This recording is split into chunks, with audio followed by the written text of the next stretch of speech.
are, believe it or not, many parallels between the education systems in those countries and those regimes and our own education system here in America.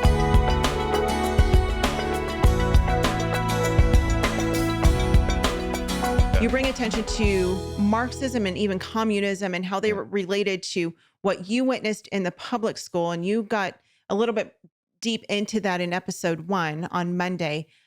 Talk about that. Right. So I believe it is chapter 8 of my book, but I talk about the rise of Marxism and communism in the 20th century, the USSR and Germany and China, et cetera. And there are, believe it or not, many parallels between the education systems in those countries and those regimes and our own education system here in America, just parallels. So, education is very powerful. We've accomplished wonderful things through education, but also great evils, have come through the education system. So history, we should always learn from history and use it like a roadmap. Throughout the Bible, God admonishes parents and grandparents to teach their children about, how God delivered them and, the wonderful works of God. And we should pass these lessons down. So history is very important. And, we can look at the stops throughout history like a roadmap and learn what happened, what they tried and what they learned and what worked and what didn't work. So we can recognize parallels, like I mentioned, between our education system right now here in America and those of the past. All right. Now, I'm not here to label anyone, you're Hitler, you're this, you're that. My whole point is just to share this information, see the parallels, identify it, and say, hey, whoa, this is not good. We should not be on this path. Let's change course. Okay. So some of those parallels that I point out between the USSR under Lenin, Germany under Hitler, communist China under Mao, Cambodia under Pol Pot, North Korea and the Kims. So here are some of the similarities, just the general similarities. They all had an absence of the Bible and biblical values. That's one. 2, education was politicized, meaning activism was the focus, politics was the focus, academics were kind of pushed to the side. 3 is revisionism. The history was being changed. Number 4, parents and families were undermined. And number 5 is society was just divided as a whole, oppressor versus oppressed, privileged versus marginalized. I just talked about that from some of my trainings. Yeah. So I'll give you a couple examples of each, just a few. So for the absence of the Bible, Marxism itself is an atheist ideology. Karl Marx was quoted by saying, "My objective in life is to dethrone God and destroy capitalism." That was Karl Marx. Lenin removed Bibles from schools, and Mao and the Kim family both portrayed themselves as gods, right? So they corrupt, the biblical model is corrupted. So in America, Bibles were once the principal text. But as I discussed in my hometown, they're removed. We don't see that anymore in America. So there's a removal of biblical values. Second, education is politicized, meaning activism is encouraged, politics are encouraged, and academics are neglected. So the Soviet Union under Lenin, they focused on collectivism and playing your role in society. Lenin tried to politicize education as young as possible. He said that kindergarten classes were the sprouts of communism. That's how important politics were in the young ages of school. Pol Pot in Cambodia rewarded teachers for promoting communism. Anyone who questioned it, they were labeled as traitors or oppressors. Revisionism, so like the changing of the country's history. Get this one. In 1967, Mao in China shut down schools and colleges during a cultural revolution. Sounds kind of familiar to maybe what we've gone through recently. While schools were shut down, he did a number of things. First of all, he trained teachers. Trained them on what? To implement a new curriculum that emphasizes activism and politics. So we should start to see some parallels between that education system and our own.